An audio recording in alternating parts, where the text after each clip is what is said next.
Takumi a été convoquée dans un autre monde et se retrouve devant la déesse Nolan, mais la première chose qu'elle fait est de s'excuser sincèrement parce que tout ceci était une énorme erreur.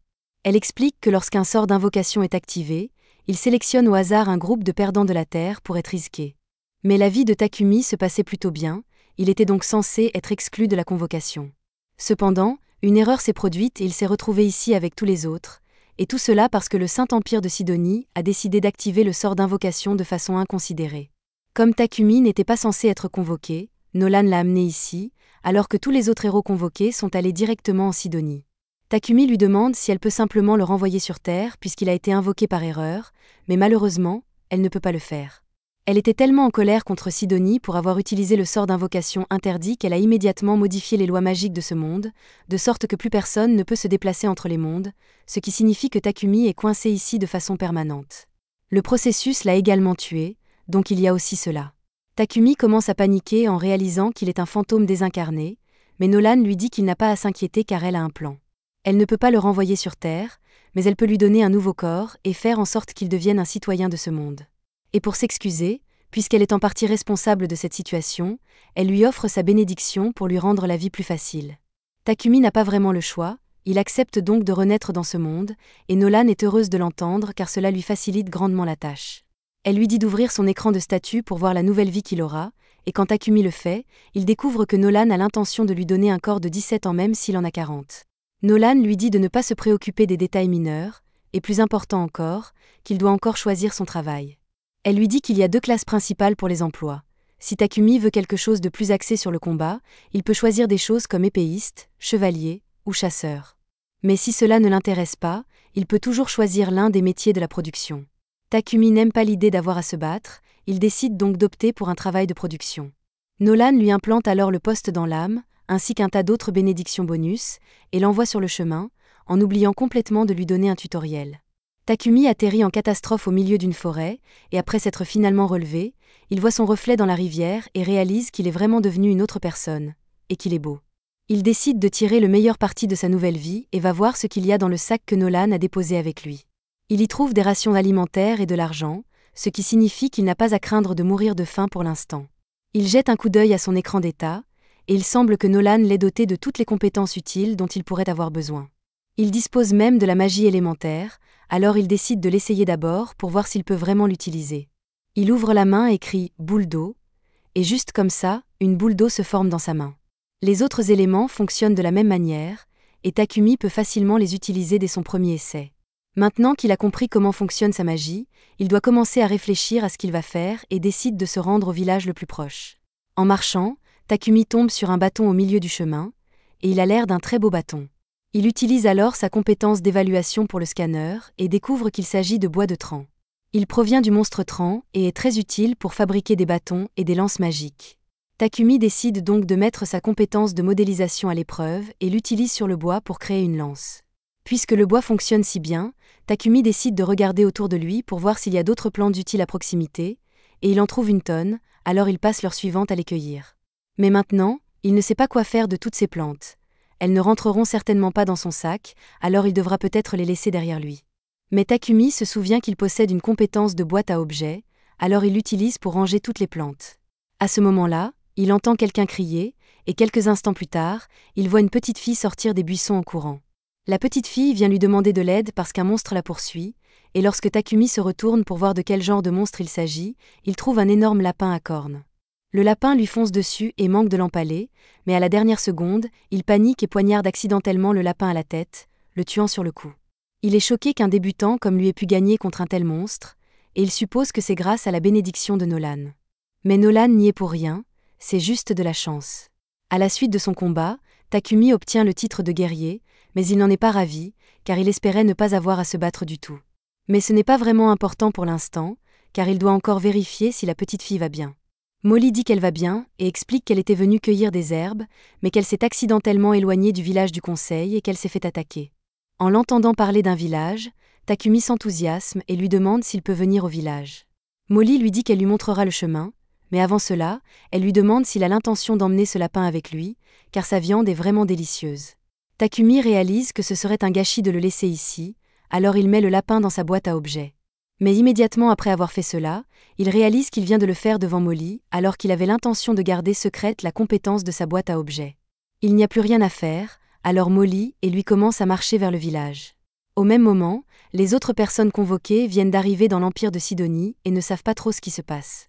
Aucun d'entre eux n'est blessé, mais ils n'ont aucune idée de l'endroit où ils se trouvent, et tout à coup, ils entendent quelqu'un les appeler en tant que héros. Une femme s'approche et leur dit qu'ils ne sont plus dans leur monde d'origine et qu'ils ont été appelés à utiliser leur pouvoir de héros pour sauver ce monde. Elle se présente à eux comme l'impératrice de l'Empire Sidonia, Elisabeth, et un simple coup d'œil à son visage suffit à faire comprendre aux enfants qu'elle est vraiment louche. C'est à ce moment-là que la compétence unique d'Akana entre en jeu, et il semble que Nolan lui ait accordé la bénédiction de la révélation. Ainsi, si elle suit son instinct, elle arrivera naturellement à la bonne réponse, et pour l'instant, l'instinct d'Akana lui dit qu'Elisabeth est une traître, et qu'on ne peut donc pas lui faire confiance. Pendant ce temps, Takumi est arrivé au village de conseil, et les parents de Molly viennent le remercier d'avoir sauvé leur fille. Le père de Molly se présente sous le nom de Banga, et sa femme s'appelle Martha. Il pense que Takumi est un homme très responsable pour avoir voyagé si loin tout seul. Sur ce, Takumi leur demande s'il peut rester dans ce village pendant un certain temps, puisqu'il n'a nulle part où aller. Ils lui répondent qu'il est le bienvenu, mais malheureusement, ils n'ont pas d'auberge dans le village, donc il n'y a pas d'endroit où loger pour le moment. Cependant, ils peuvent toujours lui construire une maison. Tous les villageois se rassemblent autour d'un terrain vague et s'apprêtent à commencer les travaux, mais Takumi veut se rendre au moins un peu utile, alors il utilise sa magie de la terre pour aplanir le sol pour les fondations. C'est la première fois qu'il utilise la magie à une telle échelle, et il manque de s'évanouir à cause de l'épuisement de son mana. Les villageois sont tous étonnés que Takumi puisse utiliser la magie de la terre si facilement, alors Takumi demande s'il pense qu'il vient de faire quelque chose d'étrange, mais ils lui disent de ne pas s'inquiéter. Comme il s'est occupé des fondations, les autres se mettent au travail pour assembler sa maison, et le lendemain matin, la maison de Takumi est terminée. Grâce à ses talents de charpentier, de forgeron et de couturier, Takumi est capable de se fabriquer un bon ensemble de meubles, mais il y a quelque chose d'autre qu'il voulait essayer. Le forgeron du village, Boron, lui a donné un tas de minerais et il veut essayer d'utiliser l'alchimie pour extraire le métal. Il a du minerai de fer, du minerai d'argent, du minerai de cuivre et même du minerai de fer magique, alors il commence par le fer et essaie d'en faire un lingot. Normalement, cela nécessiterait un grand four et des heures de travail, mais avec l'alchimie de Takumi, il peut le faire en une seule fois, mais cela draine une tonne de son mana dans le processus. Sa première tentative d'extraction de minerais est un succès, et Takumi est très excité, il veut donc continuer à en extraire autant que possible pour fabriquer des objets plus tard.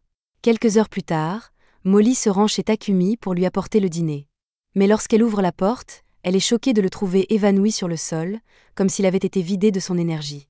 Takumi en a trop fait avec l'extraction du minerai et a failli mourir d'épuisement de mana, mais Martha et Banga lui donnent une potion de récupération, donc il va bien maintenant, et peut continuer à pratiquer son alchimie, bien qu'il lui fasse promettre de ne plus se surmener. Au fil du temps, Takumi extrait du fer, du cuivre et même un peu d'or, ce qui lui permet de fabriquer une tonne d'outils utiles. Une fois qu'il en a fini avec l'alchimie, il passe du temps avec Boron dans la forge, apprenant à fabriquer toutes sortes d'armes. La lame est très réussie, et une fois que Boron aura fini de fabriquer le fourreau, l'arme sera complète. La compétence de forgeron de Takumi est maintenant au niveau 40, il a donc fini de la pratiquer pour l'instant et décide de passer à autre chose. Il va voir Banga et lui demande s'il peut lui emprunter quelques potions, et Banga n'a aucun problème à lui en prêter, mais toutes les potions sont basiques, donc elles ne lui seront pas d'une grande utilité. Takumi lui répond que ce n'est pas grave, car tout ce dont il a besoin, c'est d'un modèle de potion. Il envisage de fabriquer ses propres potions avec toutes les herbes qu'il a ramassées dans la forêt, et Banga est heureux de soutenir Takumi du mieux qu'il peut, alors il lui propose de lui acheter quelques potions s'il termine le premier lot. Takumi remercie Banga, et après avoir obtenu la potion de base, il commence à travailler sur sa propre version. Il la prépare avec des herbes d'Ilkuk et de l'eau, et lorsqu'il a terminé, il la met dans un bocal en verre pour la comparer à celle qu'il a reçue de Banga. Les deux sont bleus, mais celui que Takumi a fabriqué est nettement plus bleu que celui qu'il a reçu de Banga, et il semble qu'ils contiennent de la magie. Cependant, Takumi ne sait pas si c'est un succès ou non. Il va devoir tester la potion lui-même pour s'assurer qu'elle n'est pas nocive.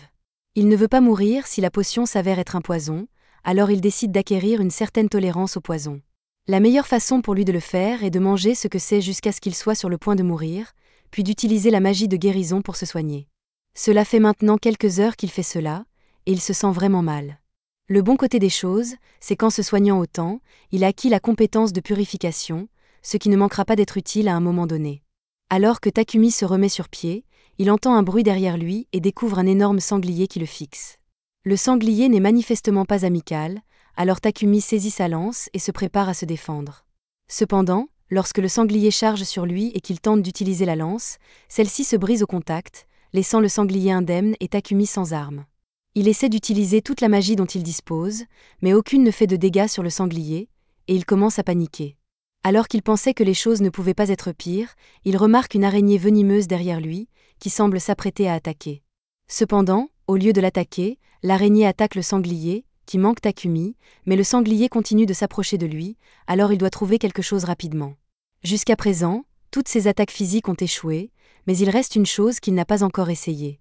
Alors que le sanglier fonce à nouveau sur lui, il saute en l'air et, au moment du contact, utilise sa compétence d'alchimie sur la tête du sanglier pour la briser. Grâce à sa rapidité d'esprit, il réussit à survivre et, maintenant qu'il est en sécurité, il décide d'aller voir l'araignée puisqu'elle l'a aidé tout à l'heure. L'araignée est en très mauvais état après avoir été frappée par le sanglier, alors Takumi décide de la soigner pour qu'elle ne meure pas. Il se lève ensuite pour retourner au village, mais il reçoit une notification lui indiquant qu'il a réussi à apprivoiser l'araignée. Il ne savait pas qu'il était possible d'apprivoiser une araignée, mais il hésite à l'emmener avec lui car l'araignée est considérée comme un monstre dangereux. Cependant, l'araignée lui fait les yeux doux, il décide donc de l'accepter comme animal de compagnie et, pour officialiser la chose, il la nomme Maple. Un peu plus tard, Takumi revient au village et montre à tout le monde le sanglier géant qu'il a tué. Ils sont tous stupéfaits qu'il ait pu vaincre une telle chose, mais encore plus qu'il ait réussi à apprivoiser une araignée venimeuse, car personne n'a jamais réussi à le faire auparavant. Takumi propose de partager le sanglier, car il ne peut pas le finir seul. Ce soir-là, un grand festin est organisé en son honneur. Pendant que tout le monde s'amuse, Banga apporte à Takumi les précieux restes du sanglier et lui dit qu'il pourra les vendre s'il se rend dans la ville la plus proche, Bolton, qui sera donc la prochaine destination de Takumi. Pendant ce temps, la déesse Nolan veille sur lui, et elle est très satisfaite de ses progrès. L'une de ses conseillères lui demande ce qu'elle espère obtenir en accordant à Takumi un traitement aussi spécial. Elle lui a donné un corps spécial, une bénédiction spéciale et l'a même envoyé une année entière dans le passé avant que Sidonie n'active le sort de convocation qui l'a amené ici. Mais Nolan dit qu'elle n'a pas de raison particulière pour cela, elle fait simplement ce qu'elle pense être juste. Un matin, Takumi se retrouve ligoté dans son lit et il sait déjà que c'est Maple qui est derrière tout ça. Maple s'excuse, mais Takumi a été tellement occupé ces derniers temps qu'elle s'est sentie seule et voulait juste attirer son attention. Takumi se rend compte qu'il s'est tellement concentré sur son travail qu'il n'a pratiquement pas passé de temps avec Maple. Il décide donc de faire une pause dans son travail pour la journée et de jouer avec Maple, ce qui rend cette dernière très heureuse. Juste à ce moment-là, Martha entre pour apporter le déjeuner à Takumi, et il semble qu'il se passe quelque chose de bizarre entre Takumi et Maple, mais Takumi l'assure que ce n'est pas ce qu'elle pense. Martha le croit sur parole, mais elle ne peut s'empêcher de remarquer que la soie produite par Maple est très belle, et elle prévoit donc de traire Maple jusqu'à épuisement de la soie qu'elle peut produire. Plus tard dans la journée, Martha a réussi à créer une chemise en soie d'araignée, et toutes les femmes du village sont ravies de la texture du tissu. Takumi n'avait pas réalisé que la soie d'araignée était un produit si populaire.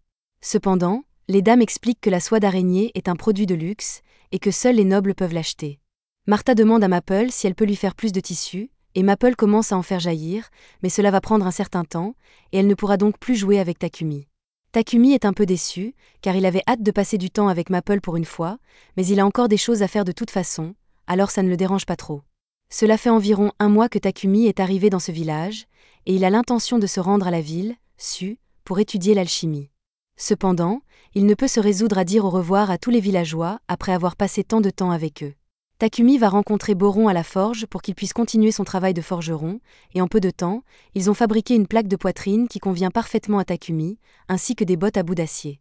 Boron lui dit que les bottes lui seront utiles s'il doit donner des coups de pied, mais Takumi n'a pas l'intention de se battre puisqu'il veut juste devenir alchimiste.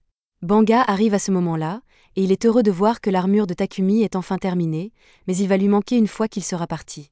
Il sait que Takumi ne pourra pas rester éternellement ici s'il veut développer son activité de production. Il est donc logique qu'il se rende en ville, où il pourra vendre davantage de marchandises et s'approvisionner en matériaux de manière fiable. Un marchand de Bolton va venir au village dans quelques jours, et Banga s'est donc arrangé pour que Takumi l'accompagne sur le chemin du retour vers Bolton. Ils sont tristes de le voir partir, mais ils savent que c'est pour le mieux, alors ils disent à Takumi de commencer à préparer ses affaires.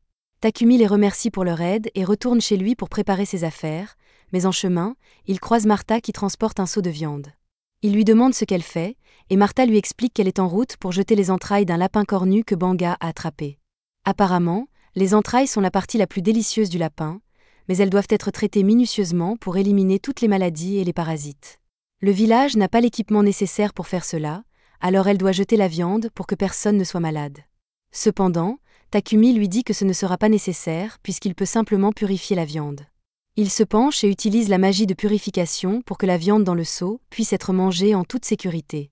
Si Martha est reconnaissante, elle est tout aussi stupéfaite que Takumi puisse utiliser la magie de la lumière.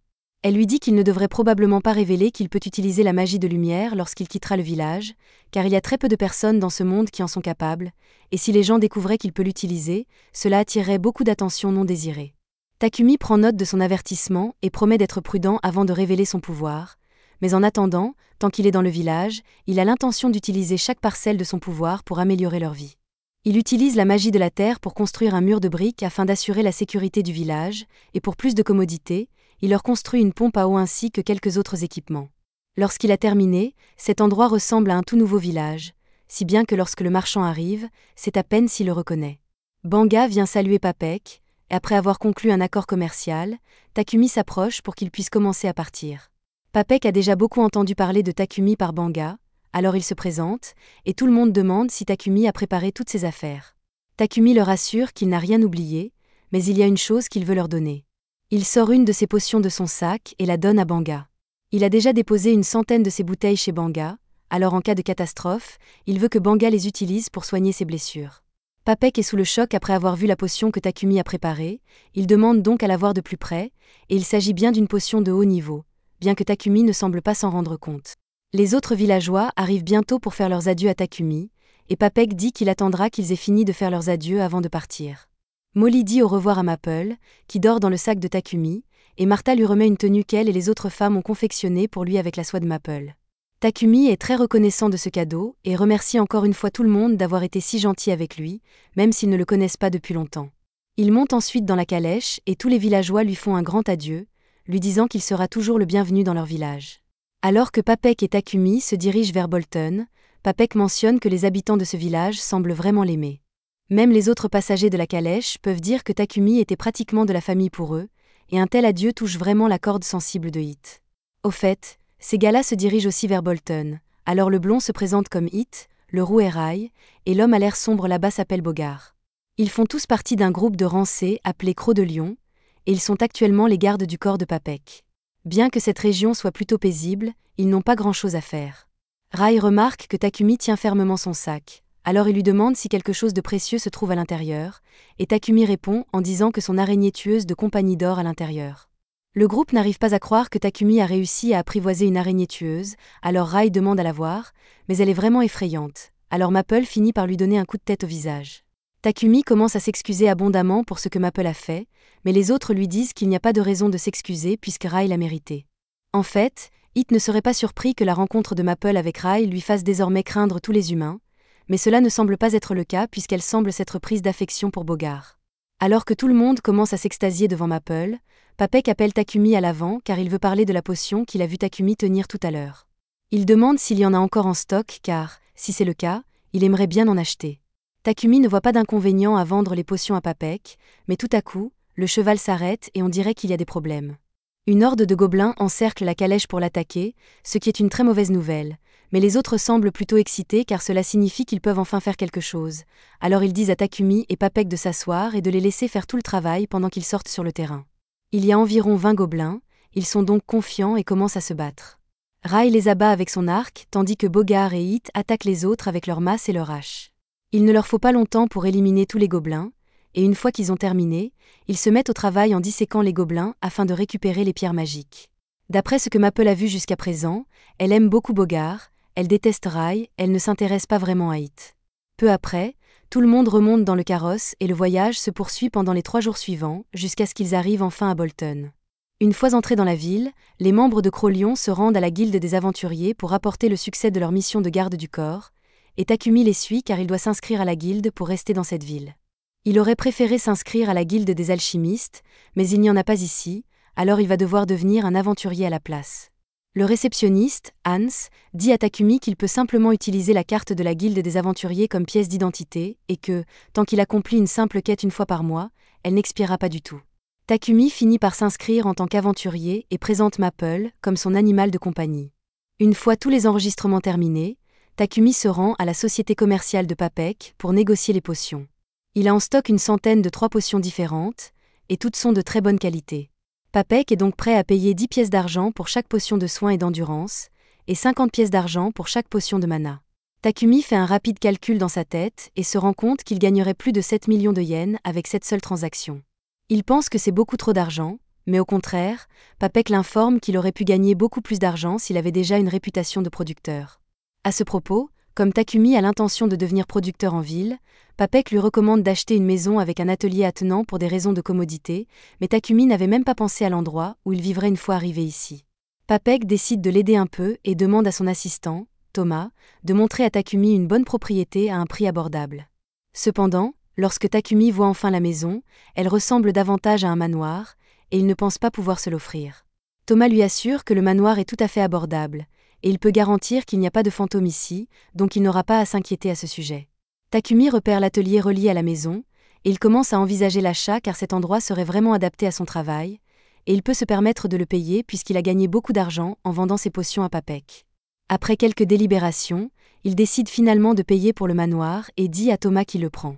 Thomas est heureux de l'entendre et dit qu'il va commencer les démarches administratives immédiatement pour que Takumi puisse emménager demain s'il le souhaite, mais alors qu'il marche dans les rues de la ville, Takumi sent une odeur nauséabonde dans l'air. Thomas voit bien que l'odeur dérange Takumi, alors il lui explique que cette odeur nauséabonde vient des égouts.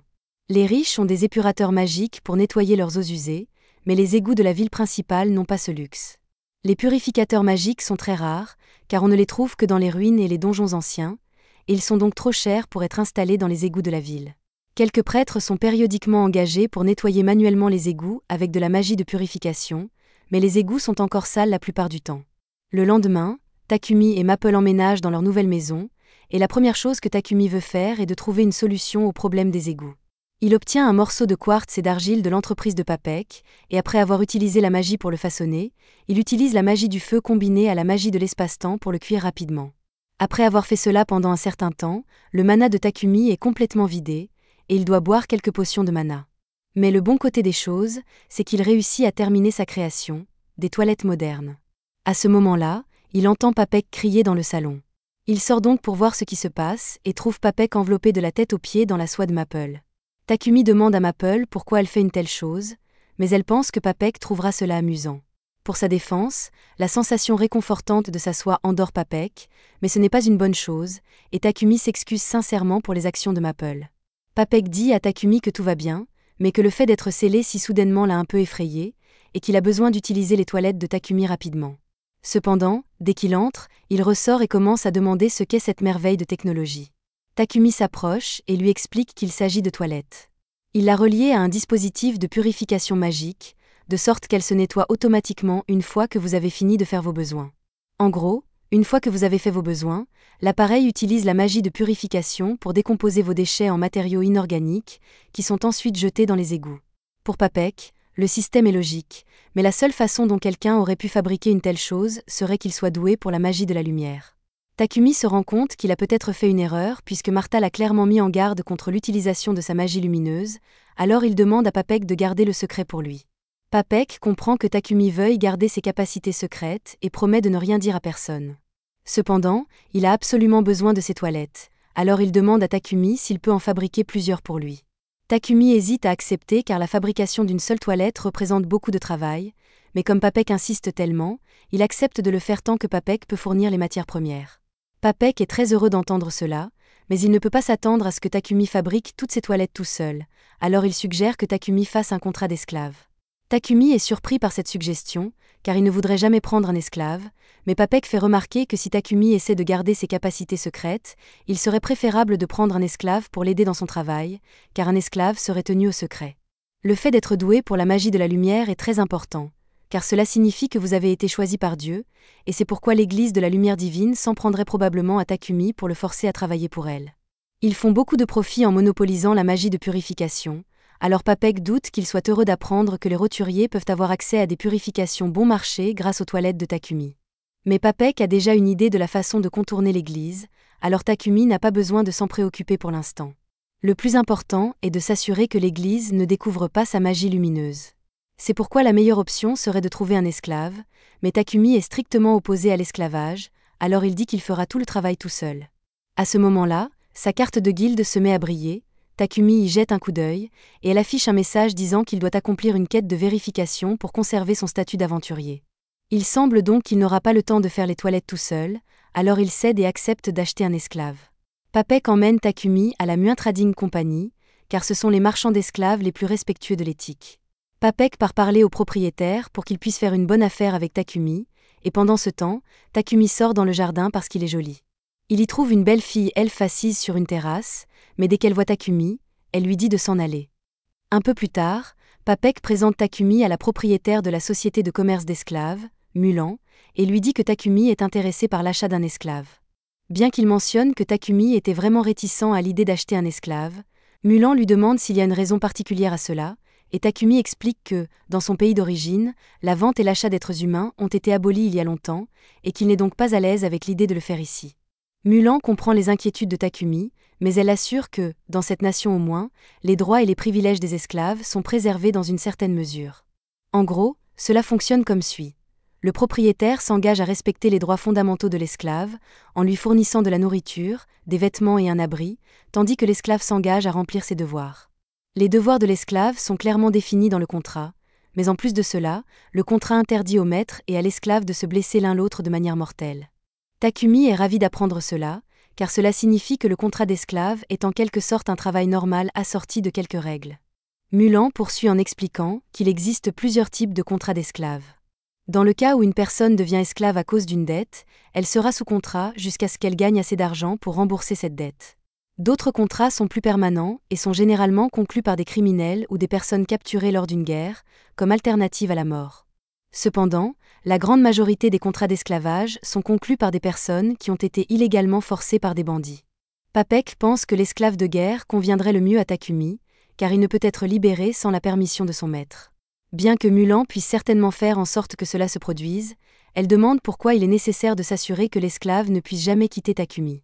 Papek commence à parler du talent de Takumi en matière de production et du fait qu'il ne veut pas que ses secrets soient volés, mais Mulan veut entendre la raison de la bouche de Takumi lui-même. Takumi explique qu'il est producteur et qu'il aimerait donc se concentrer sur son travail autant que possible, mais c'est un peu difficile à faire car il doit aussi remplir des quêtes de la guilde des aventuriers. Il vit actuellement dans un manoir, il aura donc besoin de quelqu'un pour l'aider à le gérer pendant qu'il travaille. En raison des compétences particulières qu'il possède, il aimerait s'assurer que son esclave ne puisse parler de lui à personne. De plus, comme il va accepter des quêtes de la guilde des aventuriers et récolter lui-même des ingrédients, il a besoin que son esclave soit un bon combattant, afin qu'il ne soit pas blessé lorsqu'il l'accompagne. Mulan comprend que Takumi n'a pas de mauvaises intentions, mais il est hors de question qu'elle le laisse forcer un seul esclave à faire à la fois le ménage et le combat, et elle ne travaillera donc avec lui que s'il accepte d'acheter 2 esclaves distincts. Cela dit, elle connaît quelqu'un qui ferait parfaitement l'affaire en tant que gouvernante de Takumi, et elle demande à Maria de venir dans la pièce. Maria a été forcée à l'esclavage lorsqu'elle était enfant et a été formée à la lecture, à l'écriture, aux mathématiques et à l'entretien général de la maison, ce qui fait d'elle la personne idéale pour ce travail. Maria dit qu'elle peut s'occuper des tâches ménagères d'un manoir toute seule, et Takumi est heureux de l'entendre. Cependant, Maria voit bien qu'il est plongé dans ses pensées, alors elle lui demande si quelque chose ne va pas. Takumi lui répond qu'il est juste un peu confus car il ne comprend pas pourquoi personne n'a encore acheté Maria, étant donné qu'elle est si mignonne et capable. Maria est embarrassée par le fait que Takumi la trouve mignonne, alors il s'excuse parce que c'était peut-être inapproprié. Maria se calme et dit à Takumi qu'elle ne peut faire que le travail de ménage décrit dans le contrat et rien d'autre. Takumi dit qu'il est d'accord puisqu'il ne veut qu'elle fasse le ménage, mais Maria veut qu'il soit bien clair qu'elle ne fera rien d'autre. Takumi ne comprend pas pourquoi elle en parle tant puisque Mulan a déjà expliqué comment fonctionnent ces contrats, mais Maria se met à dire qu'elle ne peut pas coucher avec Takumi. Takumi est lui aussi embarrassé, mais il assure à Maria qu'il ne la veut que comme gouvernante, pas comme gardienne du lit. Sur ce, Takumi demande à Maria si elle souhaite toujours conclure un contrat avec lui, et elle répond qu'elle serait heureuse de travailler avec lui. Maintenant que tout est réglé, Mulan dit qu'elle va commencer à travailler sur le contrat pour Maria. Mais pour ce qui est du serviteur de combat, elle dit qu'elle n'a malheureusement personne qui corresponde à la description. Maria entend Mulan dire cela et appelle BS parce qu'elle sait que Sophia est toujours là, mais Mulan n'apprécie pas qu'on l'appelle, alors elle dit à Maria de retourner dans sa chambre et de commencer à emballer ses affaires. Une fois Maria partie, Takumi demande à Mulan si ce que Maria a dit est vrai, et Mulan admet qu'il y a une esclave de combat dans le bâtiment. Cependant, elle ne pense pas que Sofia conviendrait à Takumi car elle a beaucoup de problèmes. Mulan veut mettre fin à la discussion, mais Takumi est curieux au sujet de Sofia et demande à la voir. Mulan accepte à contre-cœur d'emmener Takumi rencontrer Sofia, et lorsqu'ils arrivent dans sa chambre, Sofia est surprise de voir que le visiteur est le garçon qu'elle a rencontré dans la cour plus tôt. Mulan informe Takumi de l'histoire de Sofia et lui explique qu'elle a été capturée comme esclave de guerre lors de la bataille entre le royaume de Triara et le royaume de Yugar, bien que tout cela se soit passé il y a plus de 50 ans. Takumi est choqué d'apprendre que Sofia a plus de 50 ans. Mulan poursuit en expliquant que le royaume de Yugar était une nation d'elfes et que les elfes vivent naturellement longtemps.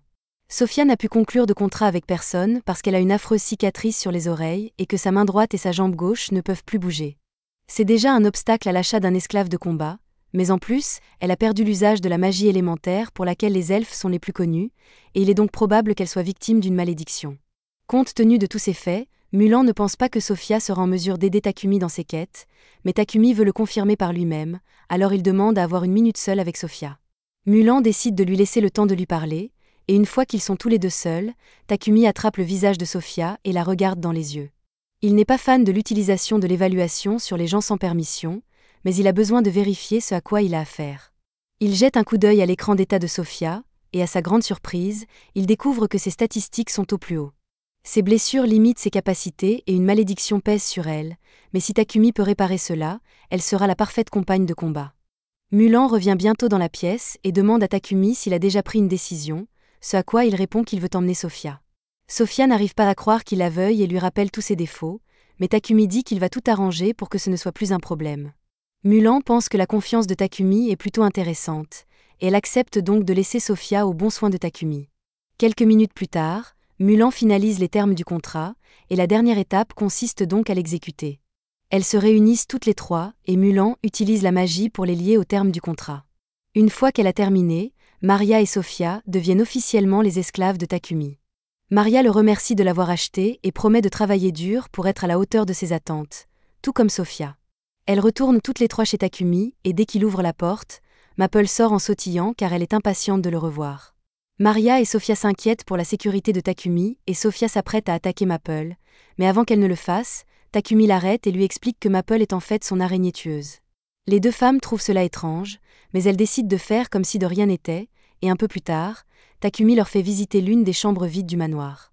Sofia et Maria l'aiment beaucoup, alors Takumi leur dit que Sofia peut prendre cette chambre et que Maria peut prendre la chambre d'à côté. Aucune d'entre elles ne peut croire que Takumi est prêt à leur donner leur propre chambre, mais ce n'est pas comme s'il utilisait les chambres de toute façon, alors ils pensent qu'il serait bien que quelqu'un en profite au moins. De plus, il y a aussi une grande salle de bain, alors il leur dit qu'une fois qu'ils auront déballé leurs affaires, ils pourront utiliser la salle de bain quand ils le voudront, et Maria est très excitée à ce sujet. Plus tard, Sofia et Maria entrent dans le bain, et Maria dit à quel point elle est contente que Takumi ait acheté Sofia aussi.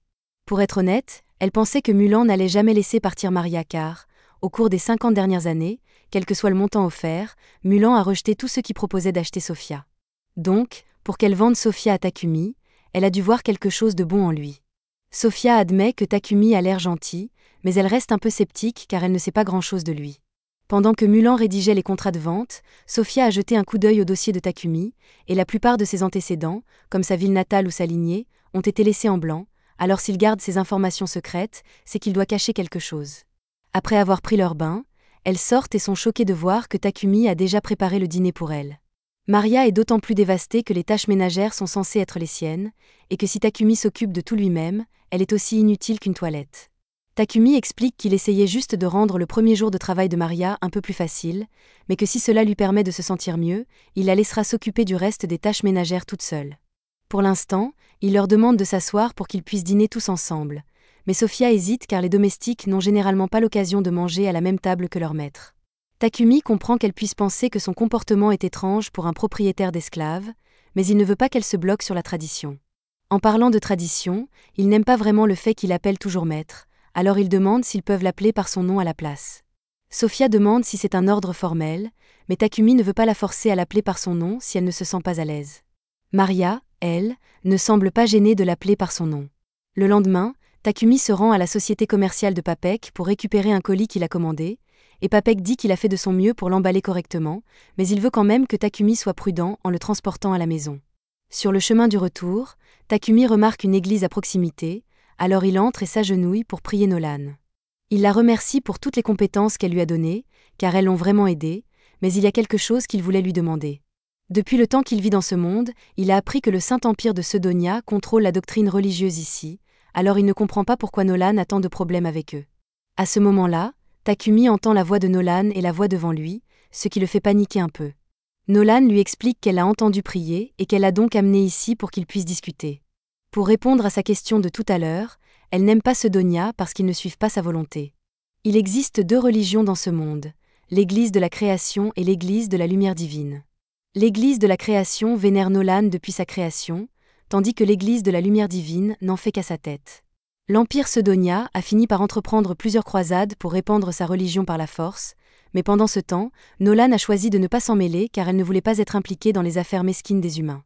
Takumi lui fait remarquer que c'était une décision stupide puisque la seule raison pour laquelle Sedonia a pu activer le sort de convocation qui l'a amené ici, c'est parce que Nolan n'est pas intervenu avant qu'il ne soit trop tard. Et oui, ça sonne mal quand il le dit comme ça, mais elle lui a donné toutes ses bénédictions pour rattraper son erreur. Il y a cependant une chose qu'elle doit lui dire. La plupart de ses bénédictions resteront avec lui pour toujours, mais il y en a une qui s'effacera, et c'est la chance exceptionnelle qu'il a eue récemment. Elle lui a donné un cours d'initiation en lui permettant de rencontrer des gens si gentils et si serviables, mais il finira bientôt par rencontrer des gens aux intentions sinistres, de sorte qu'à partir de maintenant, les résultats de ses actions dépendent entièrement de lui.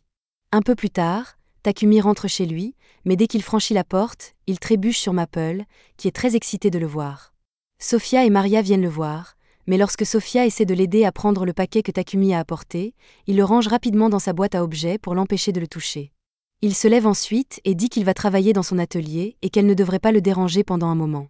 Cependant, Sophia est incroyablement méfiante car le paquet était emballé avec du papier magique de haute qualité. Il devait donc s'agir de quelque chose de dangereux. Elle suit Takumi dans son atelier pour voir ce qu'il fait et est horrifiée de le voir tremper un couteau dans du poison et se couper avec. Il se guérit immédiatement après, mais il faut admettre qu'il a l'air fou en faisant cela. Dès qu'il mentionne au hasard le nom de Maria, Sophia pense qu'il a l'intention de lui faire quelque chose et l'attaque, ou du moins elle essaie, mais elle s'effondre d'épuisement presque immédiatement, tombant sur Takumi. Takumi vérifie son état pour savoir ce qui ne va pas et découvre qu'elle souffre d'un épuisement extrême, probablement dû à sa malédiction. Une blessure comme celle-ci ne serait normalement pas difficile à guérir, mais à cause de la malédiction, il faut beaucoup d'efforts à Takumi pour finalement guérir sa main, et une fois qu'il l'a fait, sa magie de lumière augmente. Il porte ensuite Sophia jusqu'à sa chambre, et comme sa magie de lumière a augmenté, il a maintenant assez de puissance pour dissiper sa malédiction, alors il y met toute sa magie, et finalement, il est capable de guérir complètement Sophia et de lever sa malédiction. Elle est toujours inconsciente à cause de l'épuisement, mais elle devrait aller mieux une fois qu'elle se sera reposée. Quelques heures plus tard, Sophia se réveille, et lorsqu'elle voit Maria, elle l'avertit de courir car, d'après ce qu'elle a vu, elle est sûre que Takumi est un fou absolu. Maria ne sait pas de quoi Sophia parle, mais elle est sûre que Takumi est plus que jamais une bonne personne. Maria brandit un miroir pour montrer à Sophia ce que Takumi a fait pour elle, et Sophia est choquée de réaliser que son corps a été guéri et que sa magie est revenue. Elle sort pour en parler à Takumi, qui lui confirme qu'il s'est bien débarrassé de sa malédiction. Il lui a fallu beaucoup de peine et de travail pour améliorer ses compétences, mais il lui dit qu'elle n'a pas à s'inquiéter puisqu'il a déjà promis de la guérir. Sophia réalise qu'elle s'est complètement trompée sur Takumi, alors elle s'agenouille et promet de servir Takumi pour le reste de sa vie pour la gentillesse qu'il lui a montrée. Le lendemain matin, Takumi se rend à la bibliothèque pour essayer de trouver des informations sur l'alchimie, mais il s'avère que la bibliothèque ne possède que 4 livres sur l'alchimie. Takumi est confus et se demande pourquoi l'alchimie n'est pas plus populaire alors qu'elle est si simple à comprendre, mais en réalité, elle n'est pas facile du tout. Tous les textes d'alchimie disponibles sont écrits dans l'ancienne langue de ce monde, et la seule raison pour laquelle Takumi peut comprendre ce qui est écrit ici est que Nolan lui a donné une bénédiction qui lui permet de comprendre toutes les langues de ce monde. Plus tard dans la journée, Takumi, Maria et Sophia terminent la fabrication de plusieurs toilettes, et bien qu'il reste encore beaucoup à faire, ils progressent bien, si bien que Takumi pense qu'il devrait pouvoir faire une pause dans la fabrication de toilettes pendant un moment. Puisqu'il ne fabriquera plus de toilettes pour le moment, Maria demande à Takumi ce qu'il a l'intention de faire, et Takumi répond qu'il a l'intention de partir en voyage dans un avenir proche. Plus précisément, il veut essayer de trouver de nouveaux ingrédients d'alchimie, et tant qu'à faire, voir les sites uniques que ce monde a à offrir et peut-être explorer quelques ruines en chemin. Il a déjà prévu d'emmener Sophia avec lui en tant que garde du corps, il va donc devoir demander à Maria de rester sur place et de s'occuper de la maison pendant son absence. Mais Maria n'aime pas cette idée. Elle demande à Takumi si elle peut l'accompagner dans son voyage, mais il ne pense pas que ce soit une bonne idée car le voyage sera dangereux. De plus, il a engagé Maria parce qu'il avait besoin d'une femme de ménage pour s'occuper du manoir, ce qui irait à l'encontre du but recherché s'il l'emmenait avec lui. Maria comprend le point de vue de Takumi, mais rester seule dans le manoir la ferait se sentir terriblement seule, alors elle supplie Takumi de reconsidérer sa décision. Takumi se sent mal à l'idée de laisser Maria toute seule, mais avant de prendre une décision, il doit vérifier quelque chose. Il saisit le visage de Maria et utilise l'évaluation pour vérifier ses statistiques, et de façon inattendue, Maria est plutôt bien foutue. Ne vous méprenez pas, elle n'est pas surpuissante, mais elle pourrait certainement se débrouiller dans un combat, alors Takumi accepte de l'emmener avec lui pour le voyage, tant qu'elle est sûre qu'elle peut le supporter. Sofia dit qu'elle est prête à apprendre à Maria à utiliser la magie et à se battre pour s'assurer qu'elle est prête à faire face à toute menace possible. Et Takumi aime l'idée, alors il demande à Sofia de l'entraîner ainsi que Maria. Depuis qu'ils ont décidé que Maria se joindrait à l'expédition, Takumi pense qu'il est temps de commencer à fabriquer de l'équipement pour tout le monde, et pour commencer, il demande à Sofia quel type d'arme elle voudrait. Sofia n'hésite pas et commence à énumérer tout un arsenal d'armes qu'elle aimerait, mais c'est normal puisqu'elle est une guerrière expérimentée. Maria, en revanche, ne connaît pas grand-chose aux armes, mais elle a reçu une petite formation à l'épée courte, et elle dit à Takumi qu'un ensemble de couteaux de combat lui conviendrait parfaitement. Cependant, Sofia fait remarquer que le fait de n'avoir que des couteaux de combat désavantagera Maria en ce qui concerne la portée, et qu'elle devrait donc se procurer une lance également. Maria ne sait pas comment se servir d'une lance, alors Sofia lui propose de l'entraîner rapidement pour lui montrer les bases, et pendant ce temps, Takumi commence à travailler sur les armes. Il ne lui faut pas longtemps pour finir de fabriquer toutes les lames, mais cela lui prend beaucoup de mana, et il doit boire une potion de mana pour récupérer avant de pouvoir continuer. Pour terminer, Takumi lance des enchantements d'attaque et d'auto-réparation sur les lames afin de ne pas avoir à les entretenir aussi souvent, et une fois que c'est fait, les lames sont enfin terminées. Il va maintenant s'occuper des poignets, mais comme Maria a demandé des couteaux de combat, elle aura besoin d'un fourreau. Même si Takumi est un gentleman, il reste un homme de culture, et imaginer les cuisses épaisses de Maria avec des couteaux dessus le fait presque s'évanouir. La prochaine chose qu'il doit faire est l'armure pour les filles, mais plutôt que de simplement leur demander de le laisser mesurer leur taille, Takumi a une bien meilleure idée. Il ouvre sa boîte d'objets et en sort 2 poupées grandeur nature de Maria et Sofia qu'il avait déjà fabriquées avec sa compétence d'évaluation, mais ne lui demandez pas pourquoi il les a faites. En ce qui concerne l'armure elle-même, Takumi prévoit de la fabriquer en utilisant de la soie d'érable et une partie de la peau qu'il a obtenue du sanglier blindé.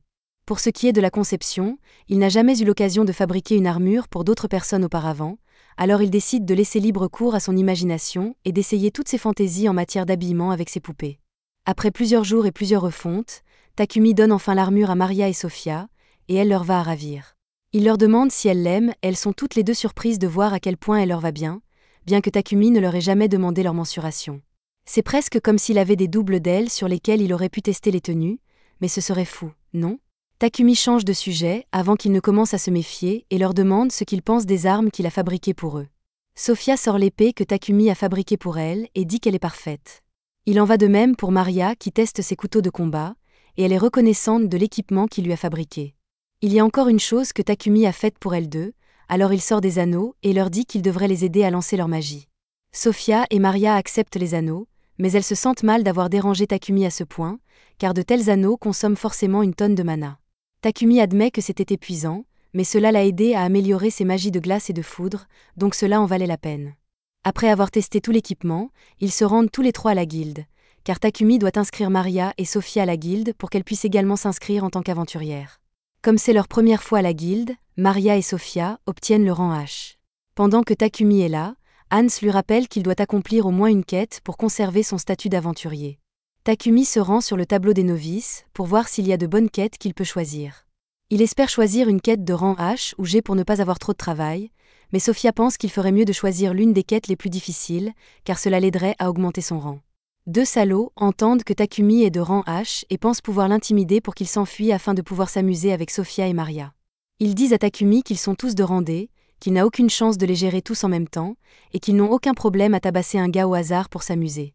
Maria est sur le point d'intervenir et de faire entendre raison à ces idiots, mais Takumi l'arrête et dit qu'il va s'en occuper lui-même. Il est absolument terrifié, mais ces gars ne lui ont pas seulement manqué de respect, ils ont manqué de respect à ses amis, alors il ne peut pas reculer. Les gars de rang D sont offensés qu'un novice de rang H, comme Takumi pense qu'il a une chance contre eux. Le gars à la bedaine tente de le frapper de toutes ses forces, et Takumi se laisse faire. Mais le seul à être blessé est le type de Randé, qui s'est cassé la main avec cette petite cascade. Soudain, le maître de la guilde, Barak, arrive et exige de savoir ce qui s'est passé, car les combats sont interdits dans la guilde. Au début, il pense que Takumi est responsable de tout ce remue-ménage puisqu'il est complètement indemne et que l'autre gars a un bras cassé, mais Maria lui dit que Takumi n'a rien fait de mal. Hans soutient également leur histoire, explique au maître de la guilde que Takumi n'a fait que recevoir un coup de poing au visage.